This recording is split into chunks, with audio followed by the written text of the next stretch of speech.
അങ്ങനെ നമ്മൾ വയനാട്ടിലെത്തി. ഇന്നലെ ഈവനിങ് ഊട്ടിയിൽ നിന്ന് പുറപ്പെട്ടതാണ്.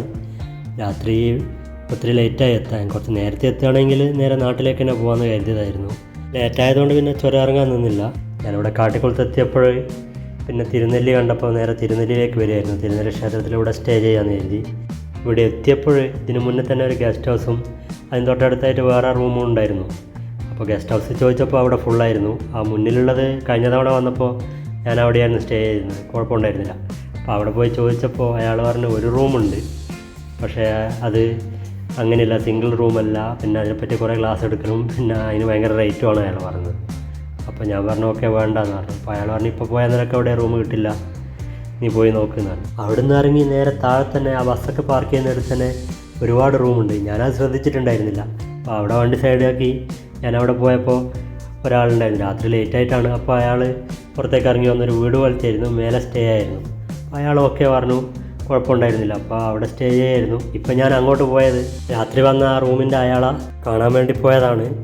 അയാളോട് ഞാൻ കാര്യം പറഞ്ഞു, രാത്രി ലേറ്റായിട്ടാണ്, ഫാമിലി ആയിട്ട് വരുന്ന ഒരാളാണ്, ഇങ്ങനെ പറ്റിക്കാൻ നോക്കാൻ പാടില്ലായിരുന്നു എന്ന് പറഞ്ഞു. ക്ഷേത്രത്തിലെത്തി അവിടെ പ്രാർത്ഥനയൊക്കെ നടക്കുന്നുണ്ടായിരുന്നു. നമ്മൾ പിന്നെ ഇത്തവണ ബലിയിടാൻ നിന്നില്ല, അതുകൊണ്ട് പ്രാർത്ഥനയിൽ പങ്കെടുക്കാൻ പറ്റില്ലല്ലോ. അതിനുശേഷം അവിടുന്ന് തൊഴുവൊക്കെ ചെയ്തു. അകത്ത് എന്തൊക്കെയോ വർക്കൊക്കെ നടക്കുന്നുണ്ട്. പിന്നെ അവിടുന്ന് തന്നെയാണ് ഞങ്ങൾ ഭക്ഷണമൊക്കെ കഴിച്ചത്.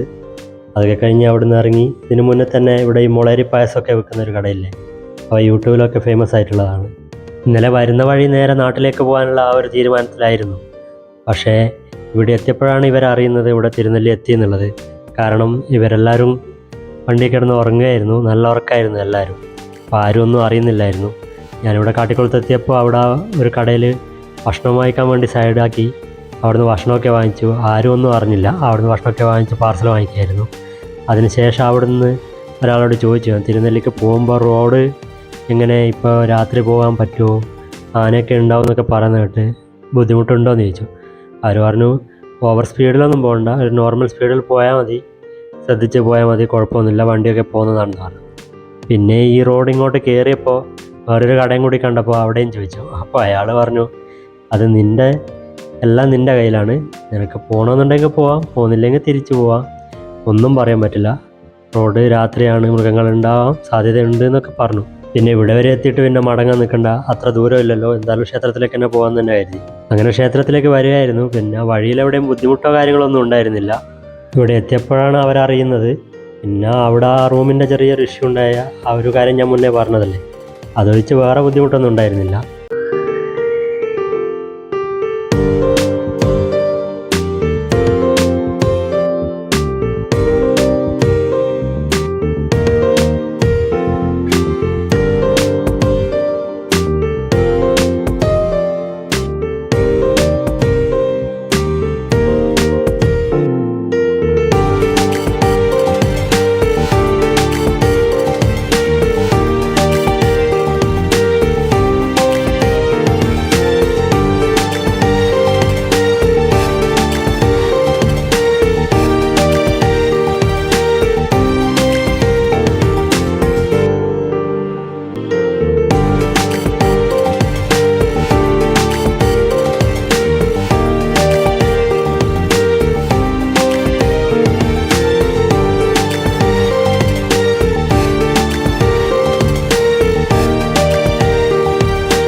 ഇവിടുന്ന് വരുന്ന വഴി തന്നെയാണല്ലോ കുറുവാ ദ്വീപ്. അപ്പോൾ അവിടെയും കൂടി ഒന്ന് കയറിയിട്ട് അങ്ങനെ നാട്ടിലേക്ക് പോകാമെന്ന് കരുതി. അപ്പോൾ ഇവിടെ എത്തിയപ്പോൾ ടിക്കറ്റൊക്കെ കഴിഞ്ഞു എന്ന് പറഞ്ഞു അവർ. അപ്പോൾ നമ്മൾ എത്തിയപ്പോൾ ഒരു 4 ടിക്കറ്റ് ബാക്കിയുണ്ടായിരുന്നു.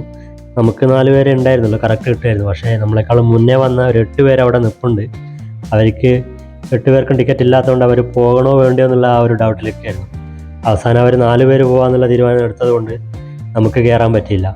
ഒരു ദിവസം അവർ കുറച്ച് ടിക്കറ്റ് മാത്രമേ അവിടെ നിന്ന് ആലോചിച്ചിരുന്നുള്ളൂ. അപ്പോൾ ആ ഒരു ഇത് കഴിഞ്ഞാൽ പിന്നെ അങ്ങോട്ടേക്കായിരിക്കും പ്രവേശനം ഇല്ല എന്നാണ് അവർ പറഞ്ഞത്. പിന്നെ അവിടെ നിന്നില്ല, അവിടെ നിന്ന് നേരെ മടങ്ങുമായിരുന്നു, നേരെ നാട്ടിലേക്ക് വരികയായിരുന്നു. അങ്ങനെ നമ്മളെ ഒരു കുറച്ച് ദിവസത്തെ ഈ ഒരു യാത്ര ഇവിടെ അവസാനിക്കുകയാണ്. ഓരോ യാത്രകൾക്കും പറയാൻ 1000 കഥകളുണ്ടാവും, അതുപോലെ തന്നെ ഒത്തിരി മെമ്മറീസും ഉണ്ടാവും. അപ്പം നമ്മുടെ ജീവിതത്തിലെ മറക്കാനാവാത്ത നിമിഷങ്ങളൊക്കെ തന്നത് യാത്രകളാണ്. യാത്രകൾ തുടരും, യാത്രകൾ ഇനിയും ഉണ്ടാവും. അപ്പോൾ മറ്റു വിശേഷങ്ങളൊക്കെയായി അടുത്ത വീഡിയോയിൽ കാണാം. Okay, by.